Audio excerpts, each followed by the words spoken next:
In wartime Berlin, women using the city's train network at night were falling victim to a psychotic serial killer. The Kriminalpolizei reports said that he was cold-blooded, that he was a sociopath, and he was someone that had no feeling for his victims whatsoever.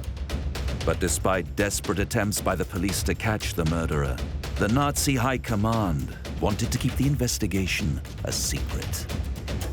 The authorities didn't want the population to get frightened or to feel that the authorities were not in control of the situation. Tremendous limitations were placed on what could be released to the general public. Wilhelm Hermann Goering. I think it's a very fertile ground, conspiracy theorists.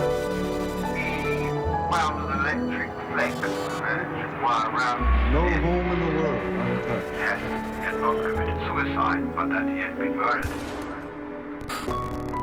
Defendants make final statements to the tribunal. Ich selbst möchte aber hier ganz aus der Tiefe meines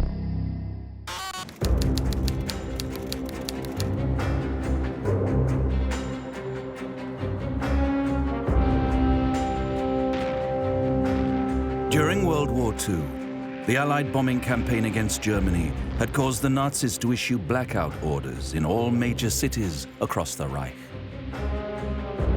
And as war raged across Europe during the largest conflict mankind had ever seen, the people of Berlin spent their evenings in almost complete darkness. But for women traveling on the S-Bahn train network, they had to contend with the added terror of knowing a serial killer stalked the carriages at night.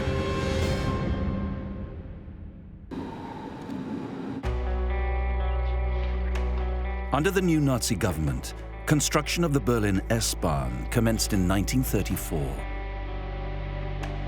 The last phase of the project was finally completed in 1939, 1 month after the start of the Second World War. The S-Bahn, the S comes from Schnell, meaning fast. It's basically an overground suburban railway. The network of S-Bahn lines that runs right across Berlin still does. Goes right out into the suburbs and runs till very late at night. It's an absolutely crucial part of public transport. It's as central to a Berliner's life as the tube is to a Londoner or the subway is to a New Yorker. It's absolutely one of the arteries of communication within the city. The whole way of life of Berlin is tied up with the S-Bahn. And it was the way that the majority of Berliners would have got to work in the morning. The S-Bahn was vital to the German war effort, transporting workers to and from the factories around Berlin.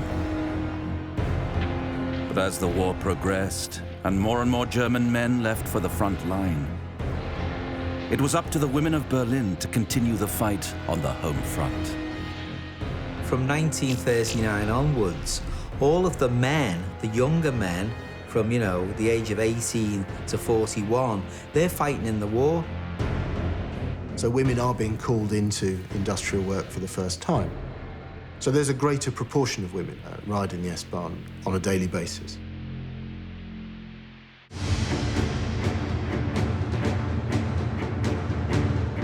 But with its factories, infrastructure, and prominent position within the Reich, Berlin was an obvious target for the Allies.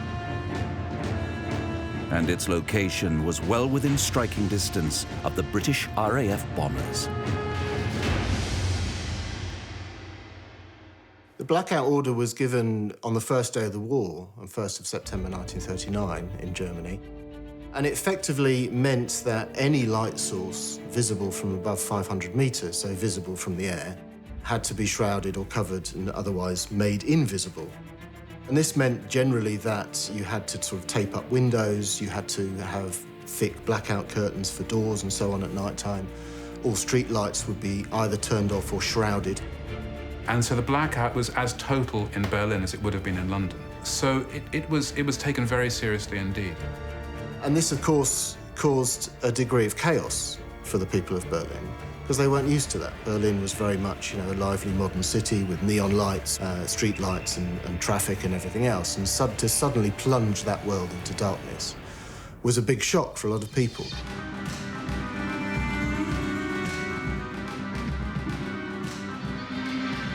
While the Berlin blackout served to hinder the accuracy of the Allied bombers, it also created an environment in which crime was able to thrive.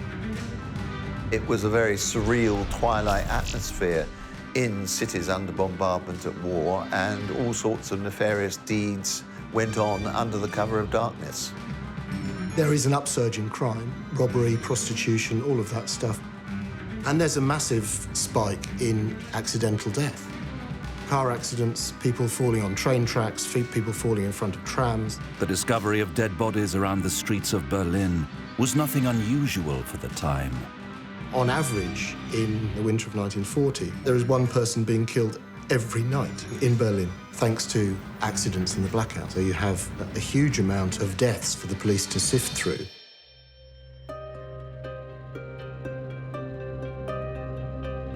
But in early December of 1940, Dr. Waldemar Weimann, a renowned forensic pathologist, was called to the scene of a body found by the tracks of the S-Bahn. The woman was identified as Elfriede Franke, and at first glance it seemed possible that she had accidentally fallen from a moving train.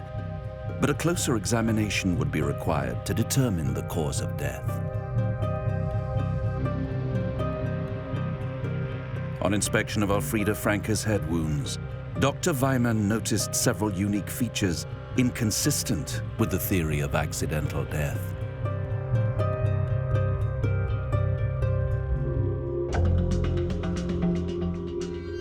Dr. Sven Hartwig is a pathologist of the Charité Institute in Berlin, where Dr. Weimann originally conducted the autopsy in 1940. Als das erste Opfer gefunden wurde, ist man ursprünglich von einem Unfall oder Suizid ausgegangen. Man hat aber relativ schnell erkannt, dass es unterschiedliche Verletzungen am Kopf gegeben hat, die nicht allein durch den Sturz aus der S-Bahn zu erklären waren.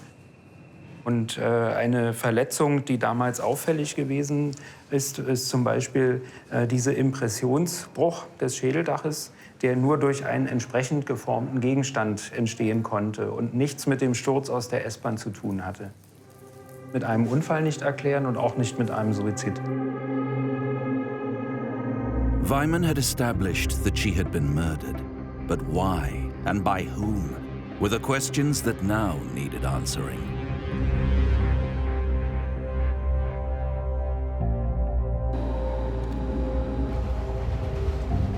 It had been another night of the Berlin blackouts, and in the complete darkness of the S-Bahn train, Elfriede Franke, a 26-year-old nurse, was returning home at night after a long shift. The S-Bahn, like everything else, would be blacked out, so there'd be no light visible from the S-Bahn carriages at all. Franke was the only passenger traveling in the second-class carriage that night. That was until she reached Karlshorst station in the suburbs of Berlin.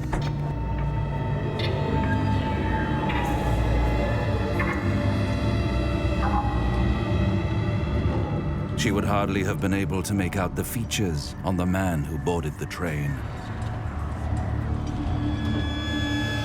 even as he made his way down the carriage towards her.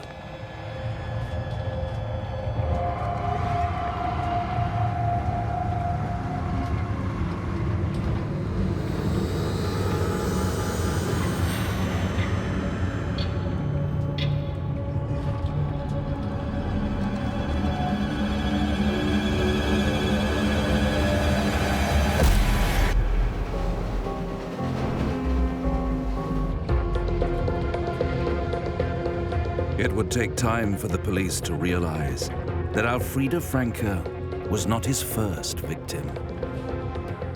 But they would soon find out that she would not be his last. Blacked out, coming home late at night. It's a perfect scenario for a serial killer. That same evening, Dr. Weimann received another corpse into the morgue. Nothing unusual for wartime Berlin, except this body bore a similar head wound to the one found on Elfriede Franke. Die Rechtsmediziner haben damals erkannt, dass es an diesen Opfern vergleichbare Verletzungen gibt. Also sie haben erkannt, dass es sich um ein und dasselbe Werkzeug gehandelt haben muss. The first time it all starts coming together is in the double killing. And the reason that's important is that one of the killings, a woman has clearly been thrown from the S-Bahn, and the other one has taken place on a street, by the railway lines, but on the street, and they're only a few hundred meters apart. And so the picture starts beginning to come together. 19-year-old Irma Fries had been walking home alone at night, close to the Berlin-Karlshorst railway station. It had been no more than 30 minutes since the killer had last struck. But his murder spree had not yet ended.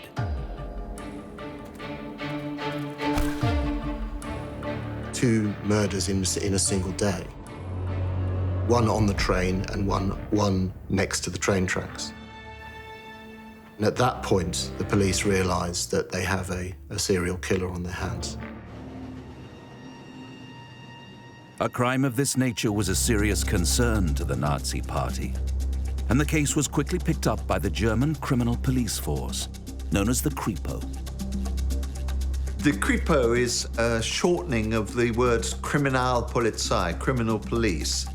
They were the old-fashioned police detective investigation branch. The Kripo, the Kriminalpolizei, was a special organization dealing with serious crime. So it dealt with murder, rape, serious robbery, and so on. Leading the investigation was Police Commissioner Wilhelm Lütke of the Serious Crimes Unit in Berlin. Wilhelm Lütke was relatively unusual in the sense that he was a high-ranking officer, and he was perhaps not a fervent believer in Nazism. He did join the Nazi Party, but very late in the day, and probably for reasons of professional advancement. So he was someone who was relatively objective about the investigation that he was carrying out.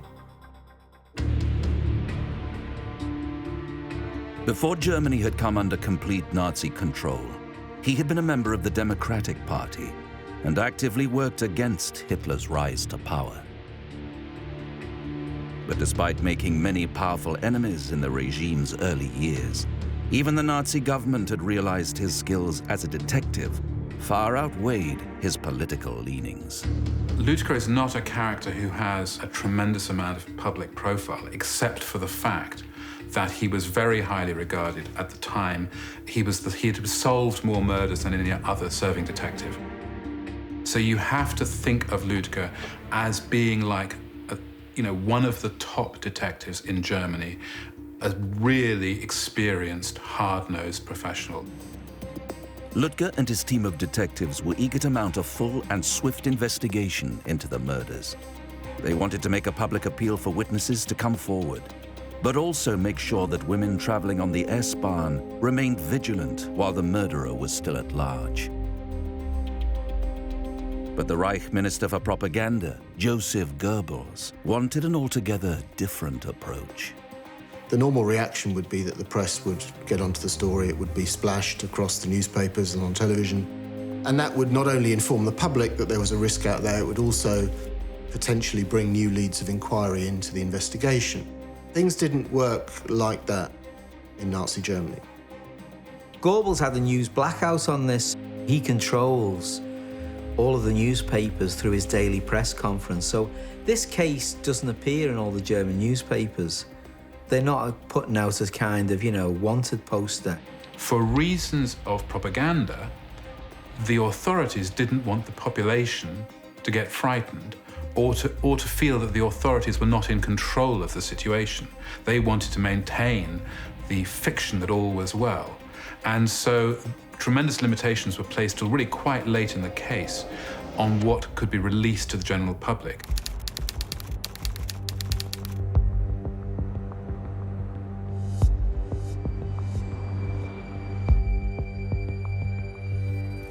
Hindered by the constraints of having to keep the investigation as quiet as possible, Lütke decided to search the records for similar cases to see if the killer had struck before. The police were able to link 6 previous attacks to the killer, all of them having taken place either on the S-Bahn itself or in and around a small part of Berlin known as the Garden area. There is a clear escalation. So initially, the early assaults are almost comical. They are jumping out and shining a torch in a woman's eyes at night, for example, which then graduates to sexual assault, to physical assault, and then, of course, to rape and murder. One of the things that you see is actually quite common amongst this type of psychopathology, and it's this sort of escalation that it's closer and closer approximations to the behavior that you ultimately want. So you don't kill right away, but you violate, you harm, you show sadistic behavior. Oftentimes we see this sort of combined with sort of sexual gratification. While many of the previous attacks had been either failed or opportunistic attempts, one had resulted in the fatal stabbing of a young mother from the garden area of Berlin, named Gertrude Ditter. A killing has happened in September in a shack in an allotment in Friedrichsfelde. The first murder that he commits is not actually on the S-Bahn at all. It's in what's known as the Laubenviertel, which was an area of small houses, often wooden houses, where effectively the poor, the proletariat of Berlin tended to live. And his first murder was of a woman there in the autumn of 1940. That was investigated by the police, of course, but was seen, I think, initially as a one-off. It wasn't connected to any of the previous crimes, the assaults and so on.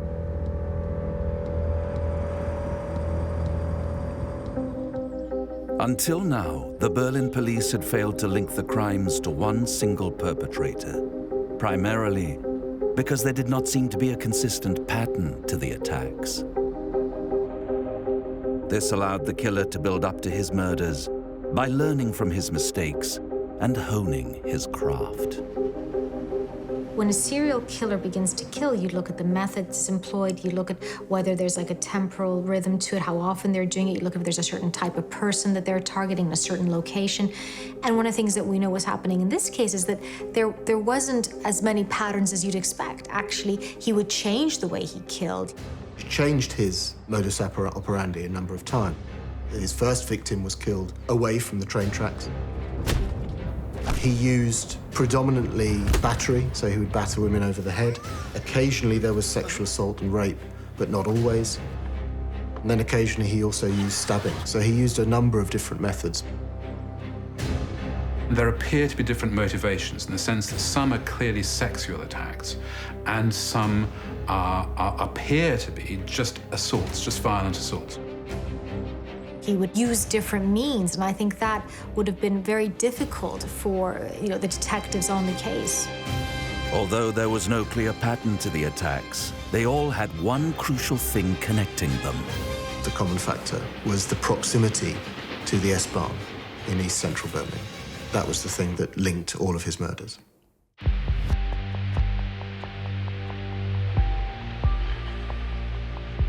Now that he had a taste for it, the police knew that it was only a matter of time until he would kill again. But they now had a vital new piece of evidence. The killer, for most of his murders, used a length of lead cabling, probably about 18 inches long, which the investigators think he used to keep up his sleeve so that he could then slide it down his sleeve and into his hand. And this, could be brought down onto the head of a victim with tremendous force. Here at the Landesarchiv in Berlin, they hold the original case files on the S-Bahn murderer. Dr. Jens Dobler is the official historian for the Berlin Police Department. Okay, also an dem ersten Fall, das war noch ein Mordversuch, wurde ein Tatwerkzeug gefunden, nämlich ein Bleikabel, in dem innen weitere farbige Kabel verlaufen sind. The piece of 2-inch thick lead-encased telephone cable was the kind you could have found at any industrial construction site across Berlin. But the Kripo detectives painstakingly scoured every cable fabrication company in Germany until they found its manufacturer. From the shipping records, they were able to determine that the cable used as a weapon in the attack had been destined for use on the S-Bahn railway. Zeigt also, dass auch über diese kriminaltechnischen Maßnahmen sich sozusagen die Schlinge zuzieht und die Ermittlungen in Richtung Reichsbahnbeamte geführt werden.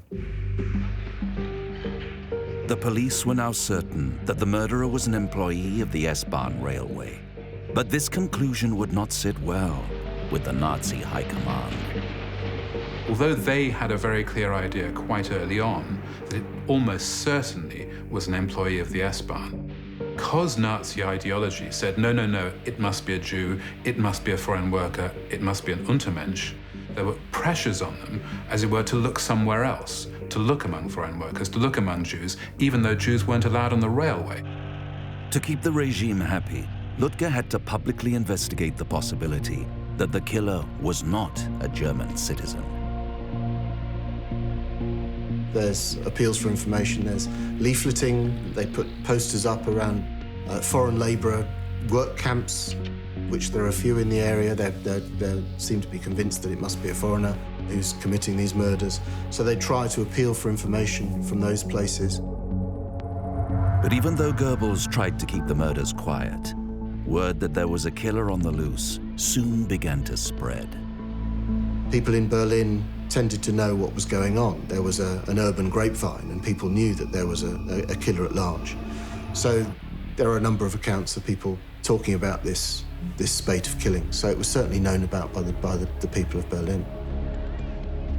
Der Fall brachte die Polizei ja in erhebliche Bedrohung, weil es doch sehr viel Proteste gab, dass sie die Ermittlungen so hinschleppten und immer mehr Frauen also in der Gefahr sich fanden und auch sich weigerten, S-Bahn zu fahren. Also es ist ein erheblicher öffentlicher Druck auch aufgebaut worden. Women refusing to travel the S-Bahn to work could have impacted production for the German war effort. Something that Ludger knew could have potentially fatal consequences, even for himself. In any serial killing, one murder happens after another. The police are bound to be under tremendous pressure. When it's happening in the capital of the Third Reich, the kind of pressure you're under is of a completely different order. You're under pressure from people who can have you killed, who can make you disappear. So they are really desperate to try and solve this crime, both to save the lives of future victims, and I guess, in the back of their minds, kind of to save their own lives too. Und insofern wurden umfangreiche Fahndungsmaßnahmen eingeleitet. Hunderte von Personen waren im Einsatz, um die S-Bahn zu bewachen, haben die Strecken begleitet, haben Wachen aufgestellt. Auch das Bahnpersonal wurde mit in die Fahndungsmaßnahmen einbezogen.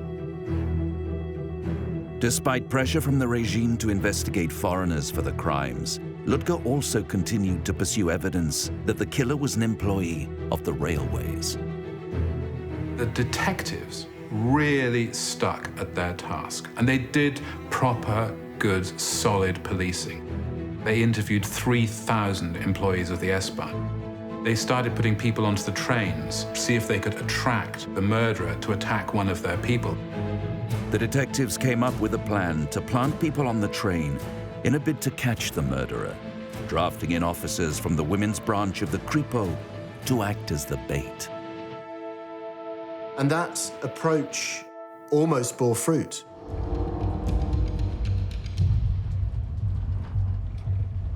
While on night patrol one evening, the officer watched as a figure appeared out of the darkness of the carriage and made his way towards her.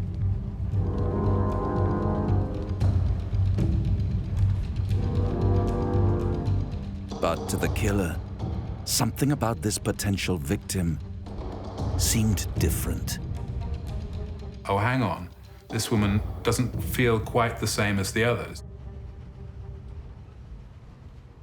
He seems to have become spooked, and when the train pulled into the station, ran off. And she chased after him, other police chased after him, he ran off the tracks, and they lost him in the darkness.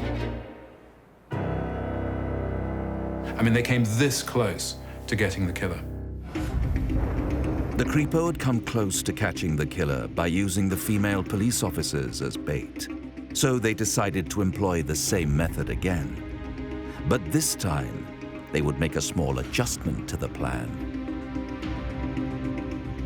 Es war also eine sehr große und auch systematische Arbeit gewesen.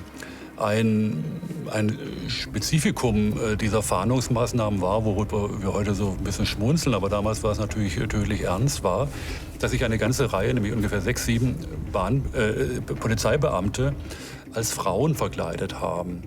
Und zwar sind sie dann also in der S-Bahn gefahren nachts als verkleidete Frauen in der Hoffnung, dass sich der Mörder sozusagen an sie ranschleicht und dass sie ihn dann also überführen können.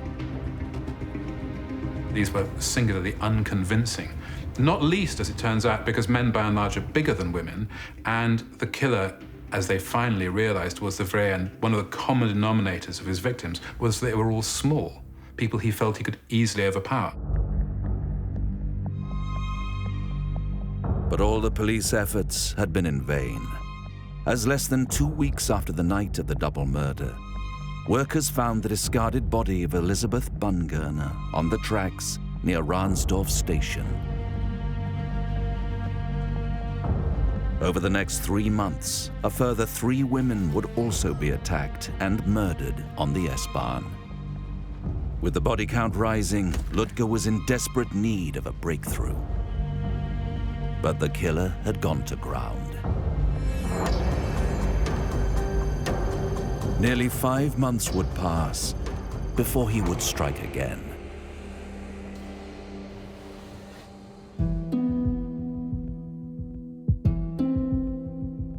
This is the 8th victim, 35-year-old woman. And in the subsequent investigation, it's discovered that a boot print has been left at the scene. Bei jedem Mordfall wird eine Tatortzeichnung klassischerweise angefertigt von den Polizeizeichnern.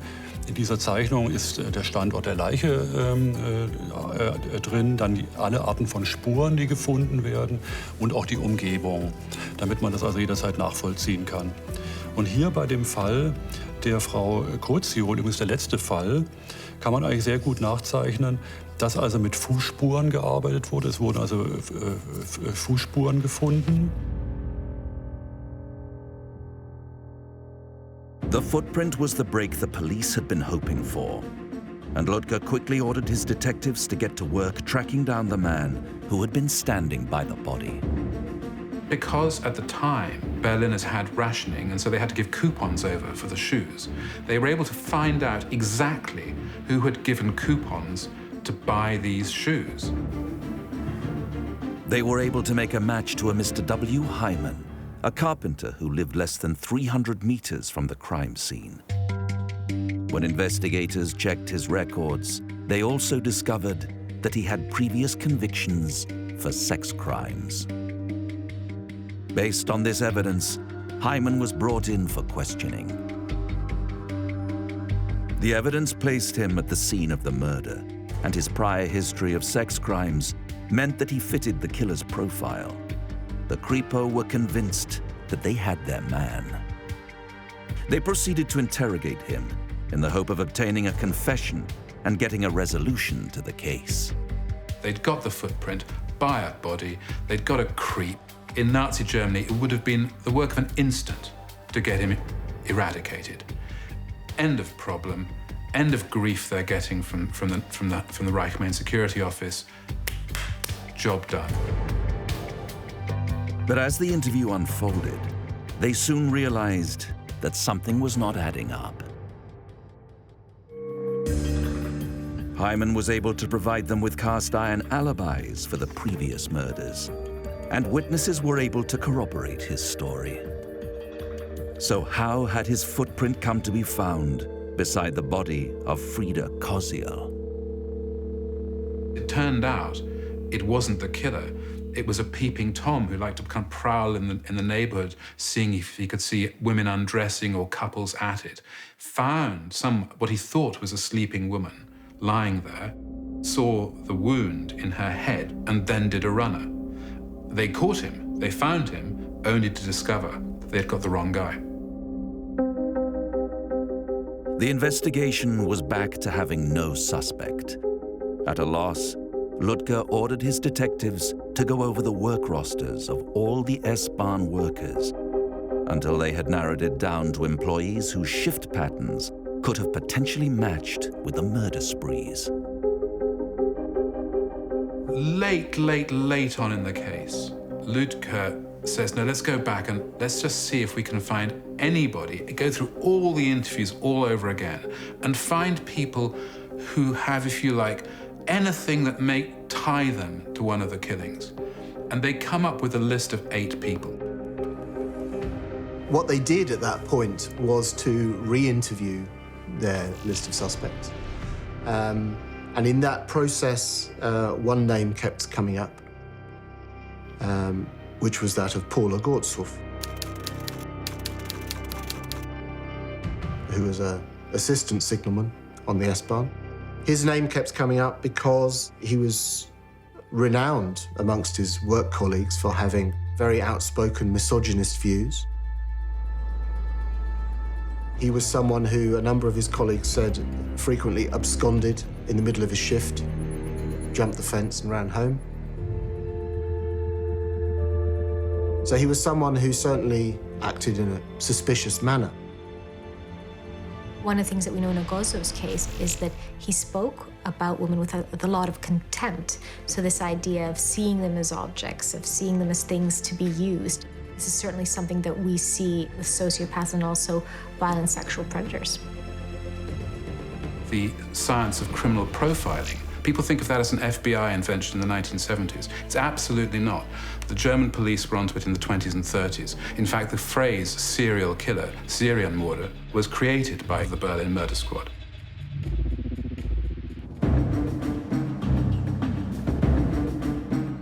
But if Ogorzow had been known to act so suspiciously, why had it taken the police so long to investigate him? Paul Ogorzow was among the very first tranche of people to be interviewed by the police, right back in the summer and autumn of 1940. So even before he'd killed the first time, he'd already been interviewed. He had, of course, been interviewed before by the police, and he was someone that, as far as the Kripo were concerned, initially was a fine, upstanding German. He was a member of the Nazi Party. He was a member of the SA, the Sturmabteilung. He was someone who they considered to be very much the backbone of Nazi Germany. So the initial investigation was actually suspended against Ogorzow because they considered that this was someone who was beyond reproach. The police decided to re-interview Ogorzow, but this time he failed to provide them with satisfactory answers. But there were a couple of killings for which he couldn't explain his whereabouts. Now they have the pieces beginning to fit together. So now they can go after him. The man who actually arrested Paul Ogorzow was a young detective, 28-year-old, called Georg Heuser. He was a very brilliant young detective. He'd passed out top of the leader school, which is the cadet school for detectives. His reward for that had been to be made Ludger's assistant. Ludger left it to Heuser to conduct the interview, instructing him to make Ogorzow feel comfortable. He was a staunch Nazi, a true believer, and he was sent in effectively to play the good cop in the interrogation, to put an arm around Ogorzow and say, come on, you can tell me, we're on the same side here, that sort of thing. It would later be revealed that Heuser had more in common with Ogorzow than anyone had realized. It's almost as if this young guy, almost exactly the same age as Ogorzow, they're born within a few months of each other, sits down, 2 young guys together, having a bit of a chat, softening him up. Just as Ogorzow began to feel at ease, Ludger came in and took over. In comes the tough, grizzled cop. Enough of this. Bosh, let's get down to the hard stuff. The premise of good cop, bad cop is being made to feel that you have a sense of safety and security. if you're able to kind of fear someone in the room and be angry at them, but then seek refuge with the other person in the room, and hopefully that refuge means being honest about what happened, at least giving some details, striking a deal, then you're more likely to do that. Ogorzow's first instinct is to say, I'm a good party man, because that is in fact his best defense. He joined the party in 1931, so he was a good, solid party member from way back in the day, before they were in power. And Ludger was also a party member, less out of any affiliation, but almost as a requirement of your police career. So he says, you're a good party man, I'm a party man, do us a favor. And then, again, to Ludger's credit, he says, I don't care. You're a disgrace to the party, so now let's talk about your crimes. And this didn't initially bear fruit. Ogorzow had various excuses for his presence where he'd been at various times, and he was quite adept at explaining away the evidence that the Kripo had.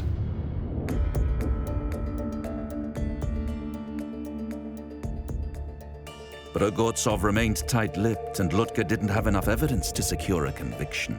So he pinned his hopes on conducting a forensic analysis of his railway uniform. An der Uniform von Ogorzow sind Blutspuren gesichert worden, die er ursprünglich damit erklärte, dass er mit seiner Frau, die zu diesem Zeitpunkt menstruierte, Geschlechtsverkehr hatte.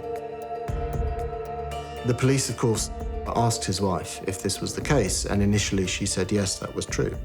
However, she made it known to the police that she was changing her story, that that was not the case, and that blood did not come from her. Spätere Untersuchungen zeigten aber, dass die Blutantragungen an seiner Uniform ein ganz feines Sprühmuster hatten, was sich durch einen Geschlechtsverkehr eigentlich gar nicht erklärt hat, sondern tatsächlich dadurch, dass er einem Opfer eine Wunde durch stumpfe Gewalt zugeführt hat. But in a time before DNA, and with forensic techniques still in their infancy, the amount recovered was not enough to test against the victim's blood type. So Ludger and Heuser decided to take Ogorzow back to the scenes of the crimes in the hope of provoking a reaction. Hier haben wir also einen Übersichtsplan, der eigentlich auch sehr interessant ist, der damals angelegt wurde, in dem nämlich alle Taten, alle Versuche und alle vollendeten Fälle aufgeführt wurden. Und wir haben hier also die S-Bahn-Strecke, U-Bahnhof. Man kann also hier schön sehen, dass es schon also in Rummelsburg losgeht. Dann in dieser Kleingartensiedlung sind am meisten Taten passiert, bis hin nach Karlshorst. Ludger takes Ogorzow out to the scenes of his first crimes in Friedrichsfelde, in the allotments, and walks him through the allotments. For some criminals, it does help taking them back to the scene of the crime. For others, it doesn't. A lot of them enjoy the celebrity. So the longer they can drag something out, the better.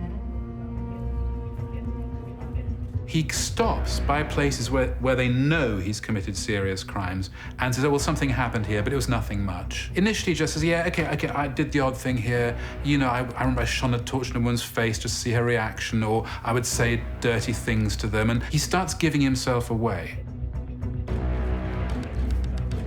But they had one more trick up their sleeve. Gertrude Nieswand had been one of Ogorzow's early victims who survived the attack. Ludger had arranged for her to be waiting in the garden area to both identify and confront the man who had attempted to murder her.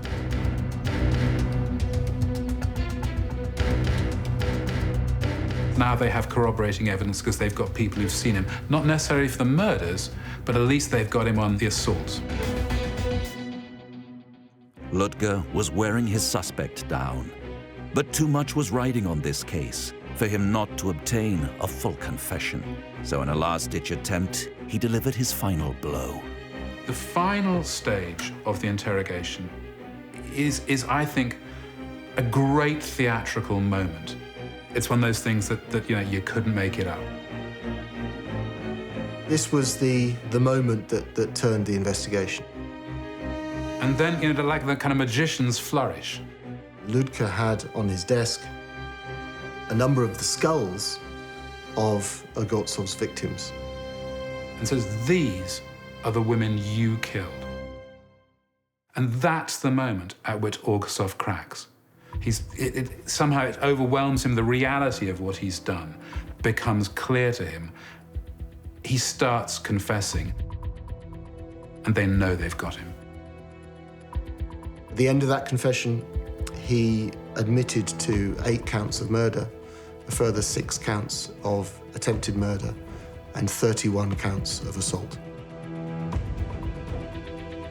When the skulls were revealed, it would have been a confrontation with, the physicality of what he'd done. What they were trying to do was to kind of say, we have you. Ogorzow also confessed to crimes that the police were not even aware of. Some of those assaults that Ogorzow gave his name to had not either been reported to the police, or the police had certainly not linked in with the S-Bahn killings. At his trial, Ogorzow pleaded guilty to all charges.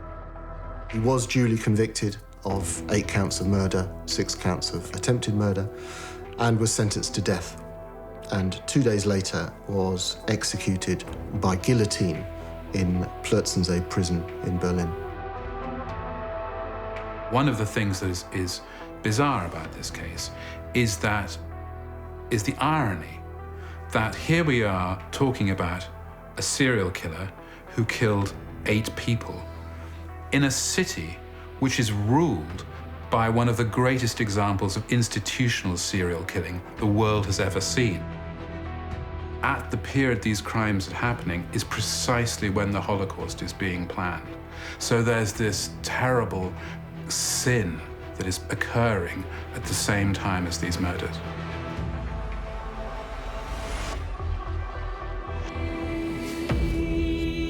It's a sad fact that of the 3 men present in that interrogation room, it was not Paul Ogorzow who turned out to be the most prolific murderer.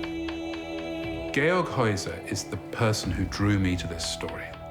He's a fascinating, troubling character.